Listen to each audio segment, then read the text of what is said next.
기도 감사합니다. 오늘 성자 예수님 교리 공부 같이 나누도록 하겠습니다.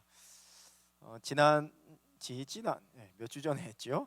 성부 하나님 몇 주 동안에 같이 나누면서 우리가 은혜를 같이 그 기본 교리를 같이 나누었는데 오늘부터는 이제 성자 예수님에 대한 이야기를 같이 나누려고 합니다. 이걸 일반 신학이나 그 뭐 학문에서는 기독론 뭐 이렇게도 표현을 하는데, 그리스도론 뭐 기독론 이렇게도 이야기를 하는데요.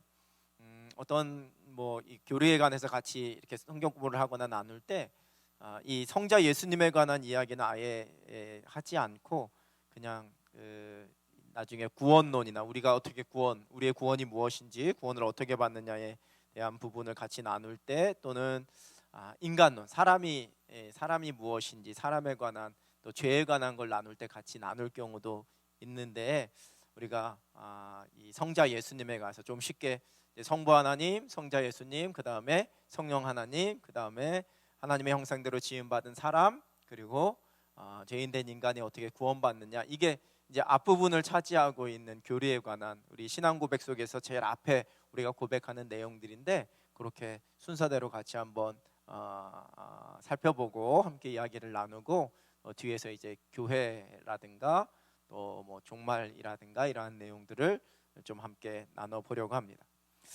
우리가 어려서부터 신앙생활 이렇게 하면서 가장 많이 고백하고 가장 많이 이렇게 찬송하고 선포하는 게 바로 예수 그리스도입니다. 예수 그리스도. 이게 정확하게는 예수는 그리스도입니다, 이게 되는 거죠. 예수 그리스도라는 고백에는 예수는 그리스도이십니다라는 고백이 담겨져 있는 거예요. 베드로의 고백, 베드로의 신앙 고백 우리가 잘 알고 있죠. 주는 그리스도시요 살아계신 하나님의 아들입니다라는 이 고백이, 주님은 그리스도이십니다, 예수님은 그리스도이십니다, 이 고백이거든요. 그래서 우리가 예수 그리스도 이렇게 이야기할 때는 예수님은 그리스도이십니다라는 고백이 되는 거예요. 그래서 예수님은 말 그대로 이름이고요, 그리스도는 예수님께서 가지고 계신 직분, 예수님께서 감당해 주신 우리를 향한 귀한 사역, 귀한 은혜를 그리스도라는 단어 속에 담겨 있는 겁니다. 예수님의 이름은 예수님이시고요. 뒤에는 하나의 뭐 쉽게 얘기하면 직분이 된다라고도 이야기할 수 있겠죠. 직분이라는 표현이 좀 어울리지는 않는데요. 그래서 이 예수님이라는, 예수라는 뜻은 구원자, 자기 죄를 자기 백성을 그의 죄에서 구원하신다. 하나님은 구원자가 되신다. 이게 구원이라는 의미가 담겨져 있는 이름이에요. 원래는 히브리어인데 이게 헬라어로 예수스 이렇게 되는 건데요. 이 히브리어에서는 우리가 잘 알고 있는 여호수아, 예수아, 이게 헬라어의 예수님하고 같은 단어이지요. 구원자라는 그런 뜻이고, 그리스도는 히브리어는 메시아로 표현하죠. 기름 부음 받은 자, 그렇게 해서 그리스도라고 표현을 하게 되는데, 역사 속에 오신 예수님께서 하나님께서 말씀하시고 약속하신 그리스도가 되십니다라는 고백이 담겨져 있는 가장 간단한 신앙의 고백이 예수 그리스도라는 고백이라는 거죠. 예수님은 하나님께서 우리를 위해 이 땅에 보내주신 우리의 구원자가 되십니다라는 고백이 담겨져 있는 겁니다. 그래서 이 예수 그리스도만 고백하게 되면 우리의 신앙 고백의 거의 80%가 이루어지는 겁니다. 그래서 이 고백의 의미가 무엇인지를 이해하고 또 설명하는 것, 그것이 바로 제가 처음에 지금 말씀드렸던 그리스도론, 성자 예수님에 관한 이 교리 속에 담겨져 있는 의미다라고 이야기할 수 있어요. 기독교에 이 처음 초대교회가 세워지고 난 다음부터 가장 많은 이단 중에 하나. 그때의 이단은 좀 우리의 지금의 이단은요, 지금 이 시대의 이단은 자기가 예수님이고 자기가 뭐 이런 사람들을 우리가 제일 먼저 뭐 자기가 구원자가 되고 하나님이 된다라는 이런 이단들이 많죠. 물론 지금도 성경에 있는 진리를 잘못 해석하게 되어지는 이단들이 많습니다. 근데 지금에 있는 이단들은 대부분 그러니까 자기가 교주가 있어서, 그건 사입이라고 좀 구분해서 부르면, 교주가 있어서 자기가 자기를 통해 구원을 얻을 수 있다라고 이야기하고 주장하는 사람들, 뭐 신천지라든가 아예 그냥 뭐 저 안상홍 하나님의 증인 뭐 이런 아예 그냥 거기는 뭐 이단 다 이단이지 더 이상하고 덜 이상한 데 없는데 다 이상한데 거기는 완전히 그냥 말도 안 되는 소리를 하는 그런 이단들이고요. 요즘에 기독교 이단들 중에 잘못된 성경 해석을 가지고 정통 교단에서 이단성이 있으니 주의할 것 이단이 있다라고 얘기하는 거의 대부분은 성령론에 관한 잘못된 해석 때문에 이루어지게 됩니다. 성령론에 대해서 성령 하나님이 어떠한 분이신지에 관한 고백이 잘못되어지고 그걸 잘못 이야기해서 대부분 그렇게 이루어집니다.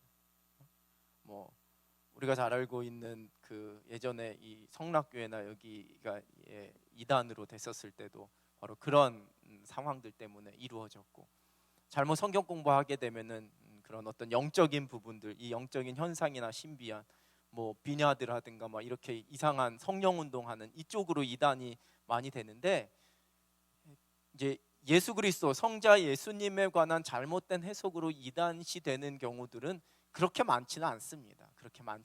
물론 구원에 관한 이론을 잘못 이야기해서 이단이 된 구원파라든가 이런 데도 있지만 성자 예수님에 관한, 그런데 초대교회 당시 교회가 세워지고 난 당시에 가장 많은 이단으로 판명되어진 사람들은 대부분 이 예수 그리스도에 관한 이 성경적 해석과 고백이 잘못되어져서 이단이 된 사람들이 많다라는 겁니다.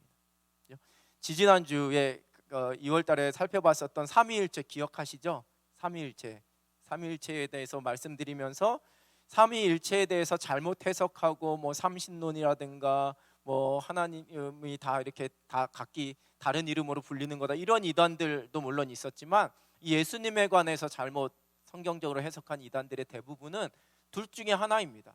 둘 중에 하나를 택하는 겁니다. 예수님은 100% 하나님이다, 그래서 인간이 아니다, 사람이 아니다. 예수님은 사람이다, 그러니까 하나님이 아니다. 이렇게 양쪽으로 극단적으로 나뉘어져서, 즉 예수님의 인성과 신성 중에 둘 중에 하나를 인정하지 않고 부인하는 이단들이 초대교회에는 많이 나타났습니다. 그리고 이것도 아니고 저것도 아닌 이단 중에 한 사람들은 뭐였냐면, 예수님 안에서 인성과 신성, 하나님이신 예수 그리스도, 인간이신 예수 그리스도가 동시에 나타나는 것이 아니라 마치 인격적인 이 분열이 일어나는 것처럼 어느 때는 하나님이시고 어느 때는 사람이다, 이게 동시에 나타나는 것은 아니고 그렇게 시시때때로 바뀌어서 나타난다라는 식의 이 주장을 해서 이단이 되어버린 사람들이 많다는 겁니다. 즉 성경에서 말씀하시는 이 예수님에 관한 우리가 교리와 이 예수님에 관한 우리의 신앙의 고백에서 가장 중요한 것은 뭐냐? 예수 그리스도는 하나님이시지만 사람이시다라는 고백입니다. 즉 예수님의 신성과 인성 이 두 가지를 다 인정하고 고백하는 게 우리의 신앙이라는 거죠. 또 말씀 나누겠지만 예수는 그리스도라는 고백 속에는 이 모든 것이 다 담겨져 있는 고백입니다. 여러분 사도신경에 보면 나는 그의 유일하신 아들 우리 주 예수 그리스도를 믿습니다, 이게 먼저 고백되어지죠. 유일하신 아들은 누구의 아들? 나는 전능하신 하나님을, 이렇게 나가잖아요. 그죠? 하나님의 유일하신 아들 우리 주 예수 그리스도를 믿습니다, 이게 신앙 고백에 먼저가 등장하게 돼요. 이것은 뭐냐? 예수님이 무엇이다? 하나님이시다라는 신성에 대한 고백이에요. 그리고 이어지는 고백 속에서는 그는 성령으로 잉태되어 동정녀 마리아에게 나시고, 이렇게 고백하거든요. 그건 뭐냐? 예수님은 하나님이시지만 하나님의 아들이시지만 인간의 몸을 입고 동정녀 마리아에게 나셨다. 예수님은 100% 우리와 같은 사람이셨다, 육신을 입고 이 땅에 오셨다라는 예수님의 인성에 대한 고백이라는 거예요. 그 두 가지가 반드시 고백되어야지만 우리가 온전하고 건강한 신앙, 올바른 신앙을 우리 속에 세울 수 있다라는 거죠. 우리 교단 대한예수교 장로회 신앙 고백서가 있습니다. 제3장에 보면 예수 그리스도에 대한 고백이 이렇게 고백되어지는데요. 우리는 예수 그리스도가 하나님의 아들로서 사람이 되셨다는 것과 그가 하나님이시요 또한 사람이시며 하나님과 사람 사이의 유일한 중보자가 되신 것을 믿는다. 그는 성령으로 잉태하사 동정녀 마리아의 몸에서 나시고 완전한 사람이 되어 인류 역사 안에서 생활하셨다. 이와 같은 그리스도의 성육신은 단 한 번으로서 완결된 사건이요 최대의 기적에 속하는 사건이다. 자, 맨 위에 보면 하나님의 아들로서 사람이 되셨다.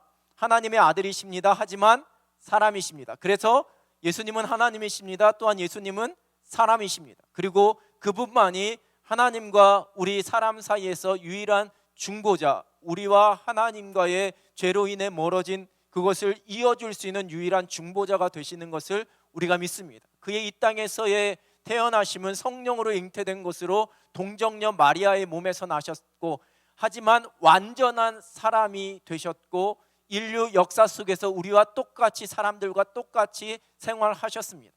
그리스도의 성육신은 단 한 번으로서 완결된 사건이, 제가 못 외워서 지금 말 안 한 건 아니고요. 순간 방송실에서 저를 지금 시험 하나 제가 순간 단 한 번으로서 완결된 사건이요. 이게 왜 중요하느냐? 지금도 내가 예수님이라고 하나님의 아들인데, 다시 봐봐, 옛날에 예수님도 하나님의 아들이신데 육신의 몸을 입고 왔잖아, 나도 그런 거야 라고 이야기하는 사람들이 있다. 제3의 예수님, 제4의 예수님, 그렇다라는 거예요. 우리나라에만 해도 90 몇 명이 있대요. 자기가 예수님이라고 믿고 살아가는 사람이. 그런데 우리의 신앙 고백은 단 한 번으로서의 완결된 사건이요. 자, 이게 한 번으로서 완결된 사건이 아니면 하나님께서 예수 그리스도, 하나님의 아들이신 예수 그리스도를 이 땅에 보내신 그 옛날에 2000년 전에 십자가 사건이 하나님이 실패하셨던 사건으로 되어버리는 거예요. 뭔가 부족한, 100%가 아니고 뭔가 그러니까 하나님이 또 보내시는 거다, 아들을. 이거밖에 안 되는 거거든요. 그런데 우리는 그렇게 믿지 않는다라는 거죠. 단 한 번으로서 완결된 사건이요, 또 제일 중요한 건 뒤에 최대의 기적에 속하는 사건이에요. 죽은 자가 살아나게 되어지고 물이 갈라지는 것보다 더 놀라운 기적은, 성경에서 말하는 최고의 기적은 하나님의 아들이신 예수 그리스도, 하나님이신 예수님께서 인간의 몸을 입고 이 땅에 오신 성육신의 사건이 성경에서 말씀하시는, 우리에게 하나님께서 베풀어 주시는 최상의, 최대의, 최고의 기적이다. 이게 우리의 믿음의 고백이라는 거예요. 자, 이 믿음의 고백, 이게 바로 예수 그리스도에 대한 신앙 고백의 가장 출발이고 기초인데요. 여기에서부터 시작돼서, 그럼 과연 그리스도는 언제부터 계셨을까라는 질문, 그게 이제 첫 번째 우리가 고백해야지만 되는 우리의 신앙 고백이고 교리인데, 그리스도의 선제 사상이라고 이야기해요. 자, 사람은요, 모든 인간은 태어나는 순간에 육체와 영혼이 함께 창조되어서 탄생하게 되어져요. 그죠? 모든 인간은 내가 태어나는 그 시점에 내 육신도 창조되어지고 그 육신 안에 하나님께서 부어주신 영혼으로 인해 동시에 창조되어서 세상에서의 삶을 시작하게 돼요. 그리고 그 육신이 하나님의 때가 되어서 이 세상의 마지막을 맞이하게 될 때는 그 육신은 다시 흙으로 돌아가게 되어지지만 그 영혼은 하나님께서 영원한 생명을 누리게 하시고, 아니면 믿지 않는 자에게는 말씀하신 대로 심판 가운데 놓여지게 되는 거예요. 즉 시작이 있다라는 거예요. 모든 인간은 태어나는 순간에.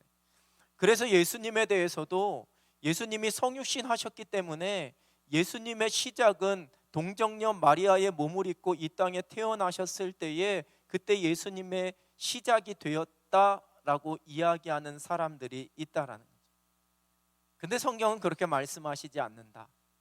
예수 그리스도는 이 땅에 태어나시기 전, 성육신으로 이 땅에 오시기 전부터 예수 그리스도는 선재하셨다, 존재하셨다. 예수 그리스도를 역사 속에 오신 하나님으로 우리가 고백하게 되어지지만, 예수님은 그 시간적인 존재가 아니라 영원하신 분이시라는 것을, 그때부터가 아니라 그 이전부터 예수님께서는 계셨다라고 성경은 분명히 증언하고 있습니다. 그게 요한복음 1장 1절입니다. 태초에 말씀이 계시니라, 이 말씀이 하나님과 함께 계셨으니 이 말씀은 곧 하나님이시라. 이 말씀은 곧 예수 그리스도를 말하는 거예요. 말씀이 육신되어 우리 가운데 오셨다. 그 말씀은 곧 예수 그리스도입니다. 태초에 말씀이 예수 그리스도께서 계셨다. 그 예수 그리스도께서 하나님과 함께 계셨으니 이 말씀, 이 예수 그리스도는 곧 하나님이시라. 이게 요한복음 1장 1절이거든요. 이 요한복음 1장 1절 말씀 한 구절 가지고 수많은 사람들이 박사학위 논문을 받았어요. 이 구절이 얼마나 깊은 의미가 있는지 수많은 신학자들, 수많은 목사님들 중에 예수 그리스도의 선지에 관한 신학적 의미와 해석 뭐 이래갖고 여기부터 시작해서 단어 한 가지 바꿔갖고 계속 박사학위가 아마 올 2월 달에도 수많은 박사 논문이 나왔을 거예요. 얼마나 이게 깊은 의미가 있는지. 근데 우리의 생각과 우리의 지혜로는 그냥 단순하게 예수님께서 말씀이신데 그 말씀이 태초부터 계셨고 그 말씀은 곧 하나님이시고 그 말씀이 곧 육신이 되어 이 땅에 오셨다. 그래서 예수 그리스도는 태초부터 창조 때부터 하나님과 함께 계셨던 존재하셨던 분이시다. 이렇게 간단하게 우리가 정리하게 되지만 이 말씀 속에서는 하나님께서 우리에게 보여주신 신비, 구원의 신비, 성부, 성자, 성령 하나님의 연합, 이 모든 것이 담겨져 있는 말씀이라는 거죠. 하나님께서 사도 요한을 통해서 이렇게 요한복음 1장 1절 속에 아주 명쾌하게 그렇죠? 태초에 하나님이 천지를 창조하시니라. 이게 창세기 1장 1절 우리의 신앙의 출발이라면 예수 그리스도에 대한 우리의 믿음의 고백의 출발은 요한복음 1장 1절 태초에 말씀이 계시니라. 이 말씀이 하나님과 함께 계셨으니 이 말씀은 곧 하나님이시라. 이 고백 속에서 우리가 시작이 된다라는 거예요. 요한복음 8장 58절 예수께서 이르시되 진실로 진실로 너희에게 이르노니 아브라함이 나기 전부터 내가 있느니라 하시니. 예수님께서 제자들에게 직접 이렇게 말씀하셨어요.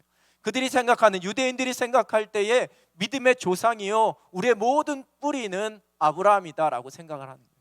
아브라함이면 끝이에요. 아브라함 이야기만 하면 그냥 끝이에요. 아무리 뭐 논란이 있더라도 아브라함 이야기하면 다 정리가 되는 게 유대 사회였었는데 예수님께서는 그 아브라함 이전에 내가 있었다 말씀하시네. 골로새서 1장 16절 17절 만물이 그에게서 창조되되 하늘과 땅에서 보이는 것들과 보이지 않는 것들과 혹은 왕권들이나 주권들이나 통치자들이나 권세들이나 만물이 다 그로 말미암고 그를 위하여 창조되었고 또한 그가 만물보다 먼저 계시고 만물이 그 안에 함께 섰느니라.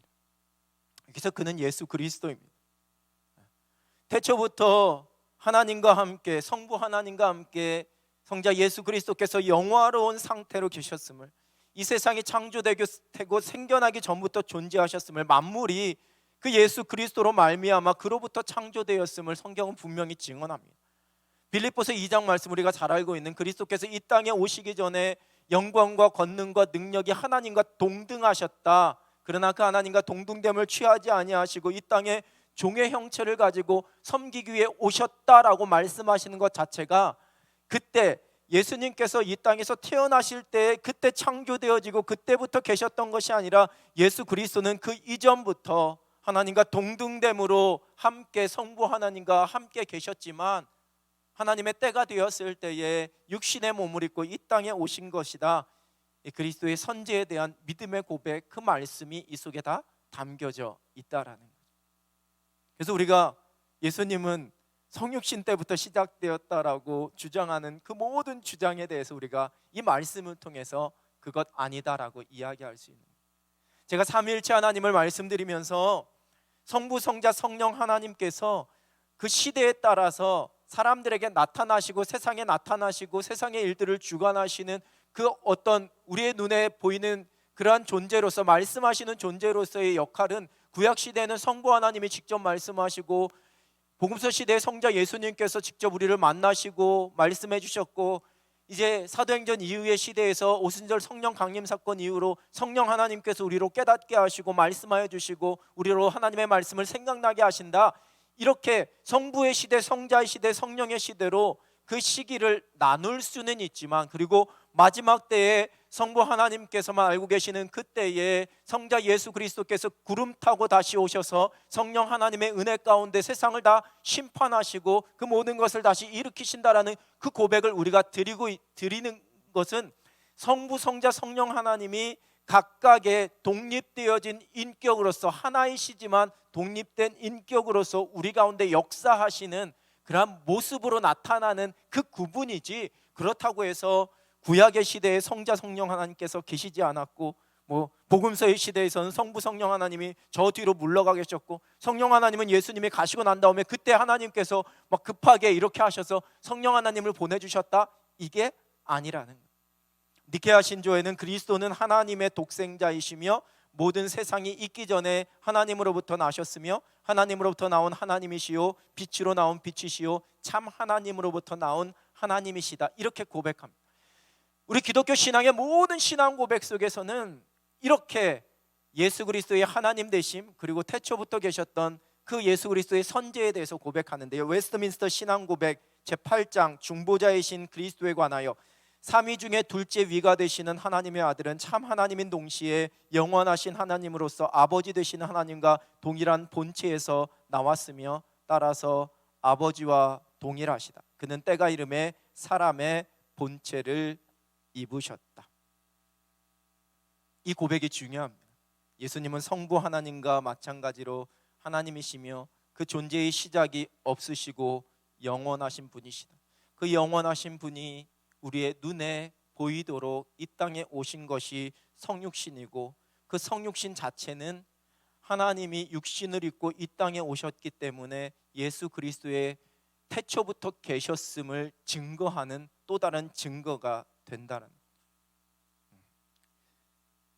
예수 그리스도는 과거에는 하나님과 함께 계셨던 그리스도의 선제에 대한 고백이고, 복음서 시대에는 성육신이 되어서 우리와 함께 하셨던 분이시고, 미래에는 예수님께서 말씀하셨던 것처럼 부활하시고 승천하셔서 하나님 우편에 좌정에 계시는, 그리고 마지막 때에 우리를 심판하시고 세상을 심판하시기 위해 다시 오실 분이시다, 성경은 그렇게 증언하고 있습니다. 우리가 예수님의 성육신, 그 성육신이 하나님의 이 땅에 오심과 그 예수님께서 태초부터 계셨다라는 것을 부인하게 되면 이 성육신 사건 자체도 인간의 출생과 똑같이 시작이 되는 그냥 그러한 사건으로 전락해 버리는 것이고, 예수님의 승천과 예수님의 부활하심은 마치 신화에 불과한 이야기처럼 되어버린다라는 거죠. 그래서 이 예수님의 선제, 예수님은 언제부터 계셨을까? 태초부터 기원이 없다라는 거예요. 기원이 없다. 태초에 하나님이 천지를 창조하셨다도 어떤 특정한 시점의 시작을 말하는 게 아니고, 그때부터 하나님이 계셨다라는 게 아니고 기원이 없다라는 거죠. 기원이 없다. 우리 송기원 집사님은 저 방송실에 있는데 이런 허탄한 이야기 하지 말라고 제가 조시는 분들이 계셔가지고, 예, 기원이 없다, 자꾸 기원이 없다 그러니까, 시작이 없다라는 거예요. 영원함은 시작이 없는 거예요. 끝도 없는 거고요. 그게 하나님에 대한 우리의 고백이에요. 근데 사람은 시작이 있어요. 그리고 우리에게 주신 영원한 생명은 끝이 없다라는 거예요. 우리의 육신의 생명은 끝이 있지만 하나님께서 시작하게 하신 우리의 영혼은, 하나님께서 주시는 영원한 생명 가운데 우리도 끝이 없다라는 거죠. 자, 그러면 어떻게 사람이 되셨을까? 예수님께서 어떻게 사람이 되셨을까?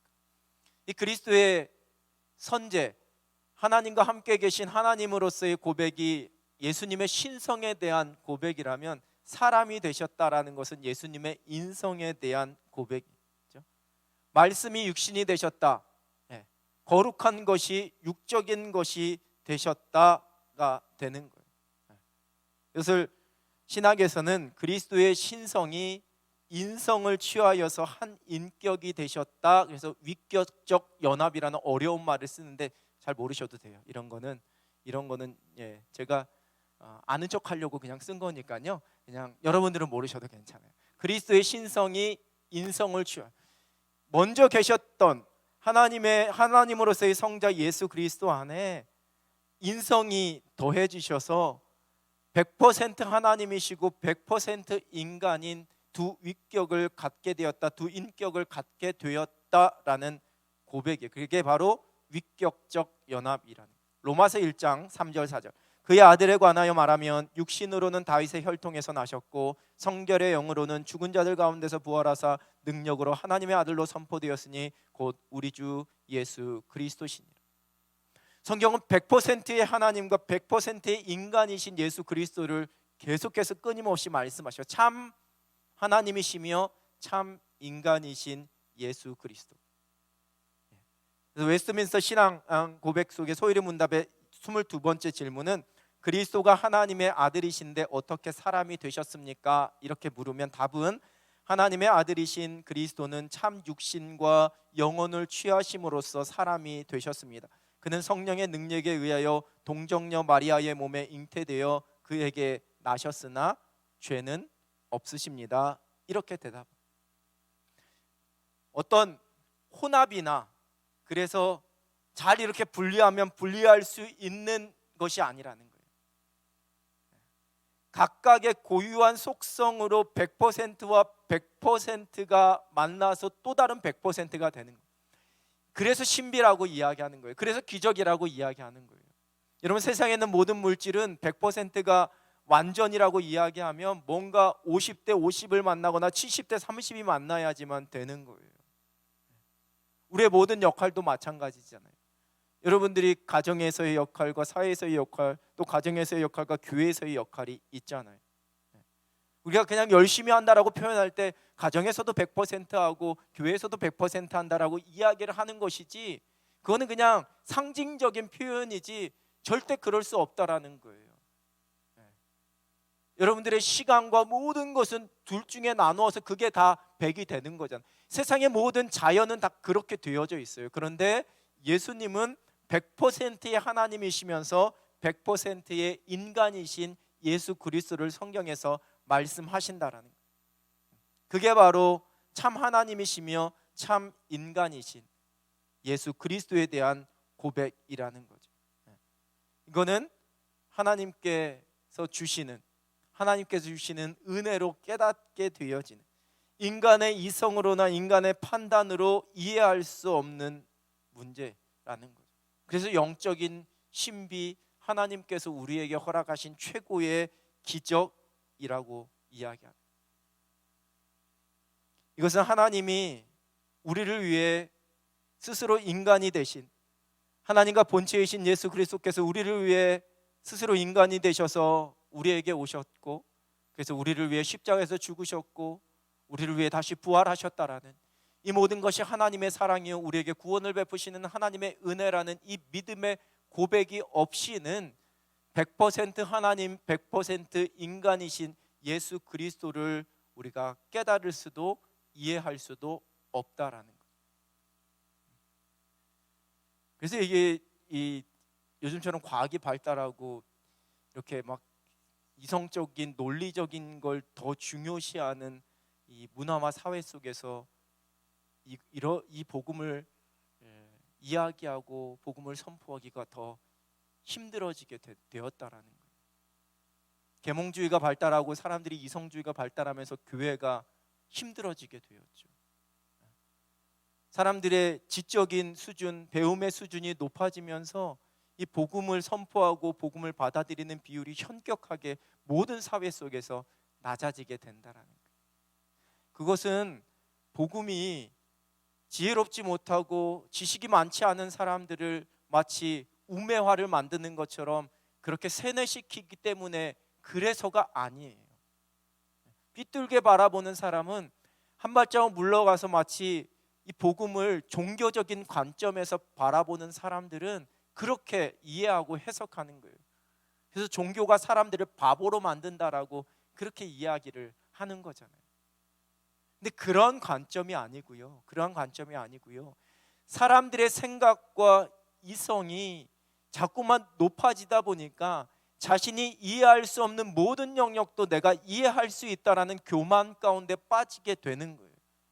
마치 아담과 하와가 에덴 동산에서 하나님께서 주신 그 은혜 속에, 그 사랑 속에 거닐 때는 모든 것이 하나님의 은혜요, 하나님의 손길이요, 하나님의 말씀대로 순종해야 된다라고 생각했는데 갑자기 뱀이 자신들에게 유혹하면서 너희가 하나님과 같이 될 것이다라는 교만함이 들어오게 되었을 때 어라 이 모든 것이 생각해보니까 이상하네라는 교만한 마음을 가져서 죄 가운데 빠졌던 것처럼 사람들이 세상에 있는 모든 것, 심지어 하나님께서 우리에게 허락하신 이 하나님의 말씀조차도 이성적으로 다 이해하고 검증하고 해석하고 그렇게 설명하려고 하다 보니까 교만해져서 하나님의 신비, 하나님의 영역을 인정하지 않게 되는 거예요.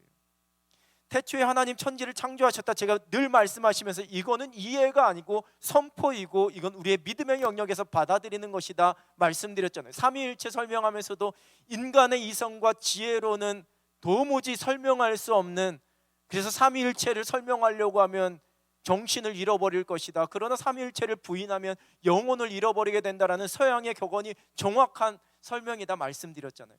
이것도 마찬가지예요. 이걸 자꾸만 이성으로 이해하려고 하다 보니까 하나님의 은혜 아니면 깨달을 수가 없는 거예요. 우리가 누군가에게 복음을 전할 때는 이걸 논리적으로 설득하고 이해시키고 설명하려는 시도가 아니에요. 설명할 수 없죠. 이성적으로 반박하게 되어지면 그게 말이 돼? 왜냐하면 우리의 이성은 이 안에 있는 자연의 법칙에서 끝나게 되니까.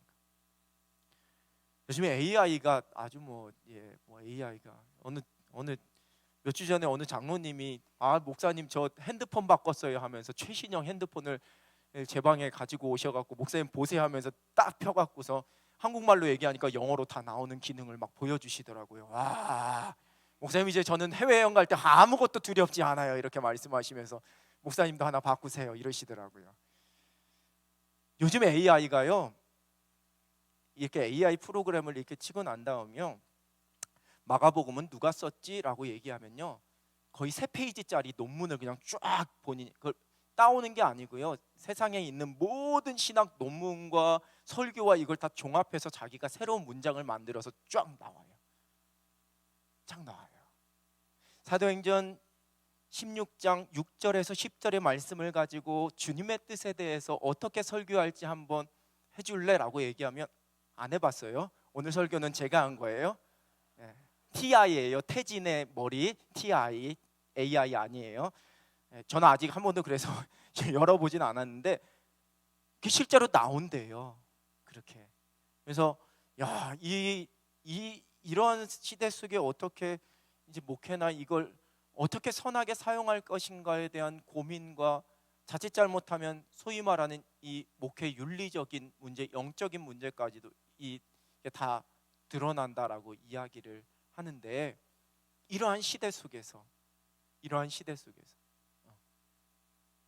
논리적 그냥 누가 주장한 내용으로서의 설명은 그렇게 나오게 되어지는데 이것이 진짜 나의 신앙의 고백으로 이해가 되어지고 그냥 설명이 되어지는 게 아니라 내 속에 믿음으로 고백되어지게 될 때, 그때 우리가 비로소 예수 그리스도는 100% 하나님이시고 100% 사람이시다라는 고백을 할 수 있다라는 거죠. 멜랑이톤이라는 종교개혁자가 있어요. 멜랑이톤.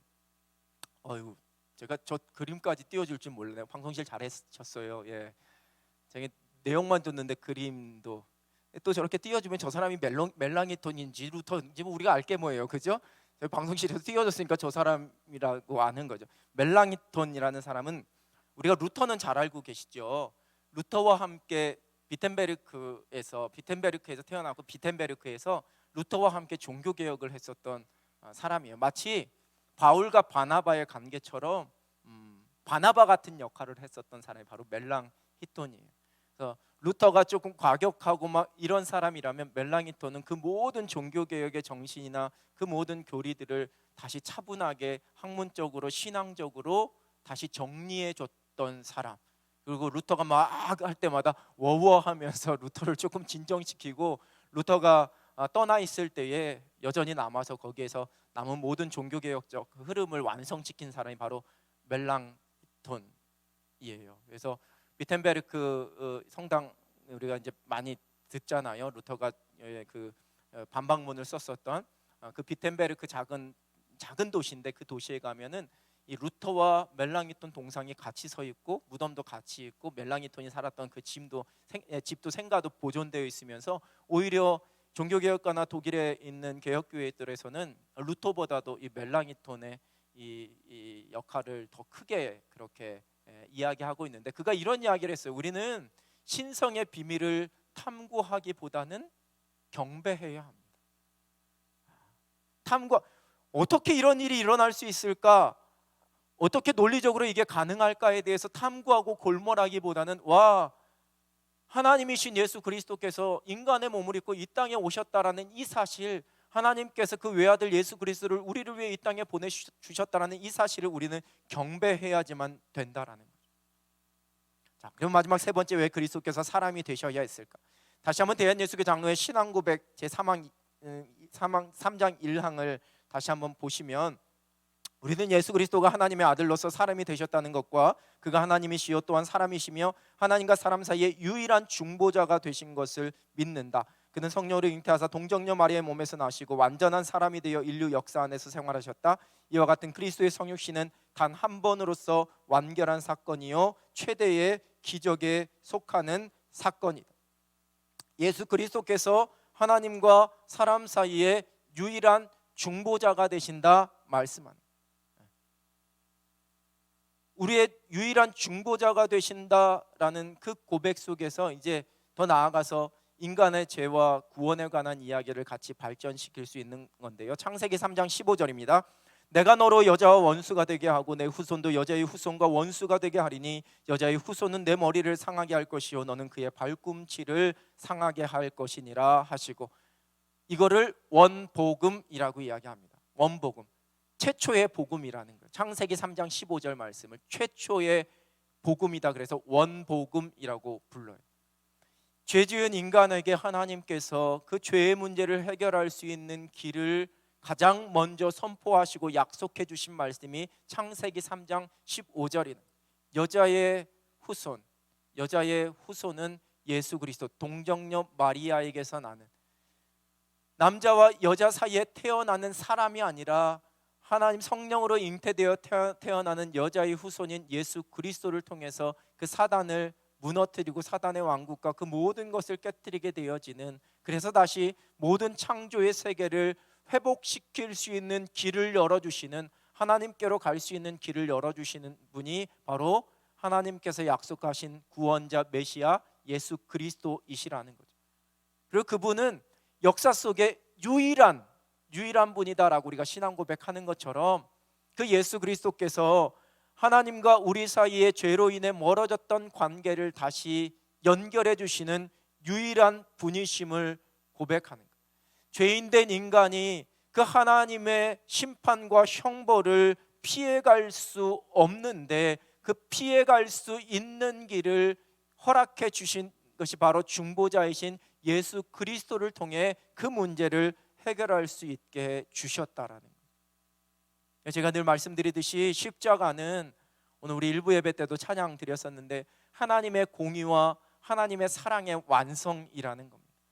죄지은 인간, 죄지은 세상을 그냥 괜찮다라고 덮어버리실 수 없는 공의로우신 하나님, 모든 것을 그 행한 대로 죄대로 심판하셔야 되실 하나님께서 세상을 향한 심판으로 세우신 것이 바로 하나님의 아들이신 예수 그리스도가 십자가에서 못 박혀 죽으시는 것, 그게 바로 하나님의 심판이셨고, 그게 바로 하나님의 공의를 그 십자가에서 이루신 것이고, 그러나 사랑이 많으신 하나님께서 하나님의 형상대로 지음받은 사람들을 그냥 심판 가운데 내버려 두지 아니하시고 구원 얻을 수 있는 길을 열어주시기 위해 바로 십자가 예수 그리스도를 우리 가운데 허락해 주신, 그 십자가에서 예수님께서 우리의 죄를 대신하여 죽으심으로 우리에게 구원의 은혜를 허락해 주신 하나님의 사랑의 완성이 바로 예수 그리스도의 십자가라는 거예요. 제가 그 찬양, 오늘 일부 예배 드렸던 예수 하나님의 공의, 주독생자 이렇게 나가는 그 찬양이 되게 오래전에 나온 찬양이에요. 제가 대학 시절에 나왔던 찬양인데, 제가 대학 시절에 이 찬양을 처음 이 두란노 경배와 찬양 온누리 그 교회에서 이 찬양을 처음 이렇게 우리에게 이렇게 번역해서 내놓았을 때 정말 이 찬양을 듣고 충격적이었어요. 정말 대단한 신앙의 고백이다라는 생각을 하면서, 예수 그리스도가 하나님의 공의요, 예수 그리스도가 하나님의 사랑이라는 것, 예수님의 십자가의 죽으심이 곧 하나님의 사랑의 절정이요 하나님의 공의의 완전한 충족이라는 것. 그래서 예수님이 우리의 중보자가 되신다라는 것. 하이델베르크 요리문답 12번, 하나님의 의로운 심판으로 말미암아 우리가 이 땅에서 또한 영원토록 형벌을 받아야 마땅하다면 우리가 그 형벌을 피하고 다시 하나님의 은혜를 받을 수 있는 길은 없습니까? 라는 데의 답은 하나님께서는 그의 공의가 만족되기를 원하십니다. 그러므로 우리는 우리 스스로든 다른 일을 통해서든 그것을 완전히 만족시켜야 합니다. 그럼 15번, 그렇다면 우리는 과연 어떤 중보자와 구원자를 찾아야 합니까?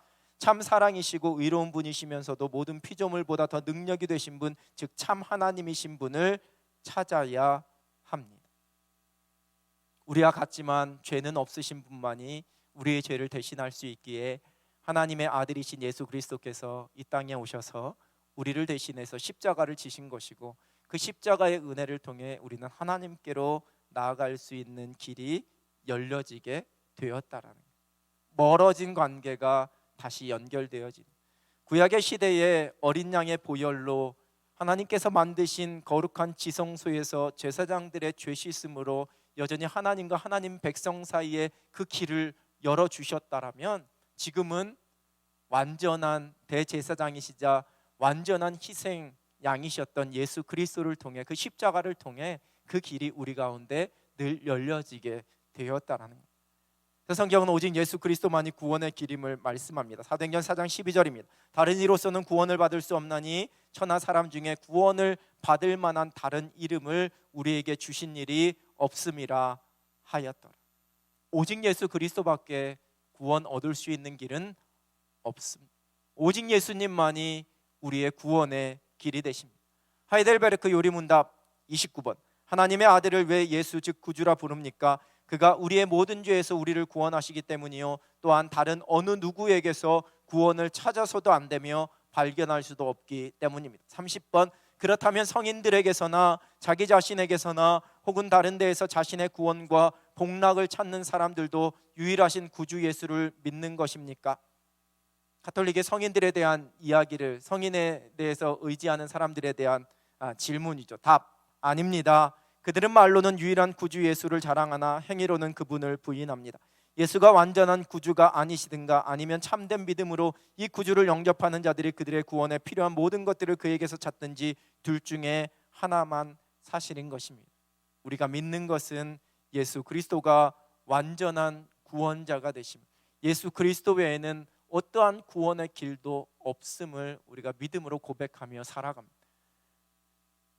성인이 가지고 있는 어떠한 그 선한 행위를 우리에게 줘야지만 우리의 구원이 완성되는 것 아니라는 겁니다. 우리의 구원은 오직 예수 그리스도 그 이름만으로 완성되어집니다. 그래서 예수님이면 충분하다라는 게, 예수 그리스도 한 분이면 충분하다라는 게 우리 신앙의 고백이고 성경이 분명하게 우리에게 증언해 주고 있는 사실이라는 겁니다. 다른 길은 없습니다. 아무리 세상 사람들이 독단적, 독선적, 이기적이라고 이야기해도 성경이 그렇게 말씀합니다. 오직 예수 그리스도만이 구원의 길이십니다. 구원의 이름입니다.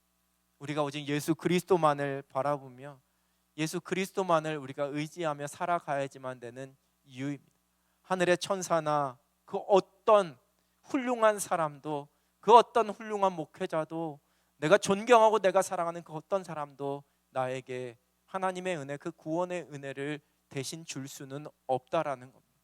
오직 예수 그리스도만이 나에게 구원을 주시고 나에게 은혜를 주시고 나의 길을 인도하시고 나의 삶을 책임져 주시는 분이십니다.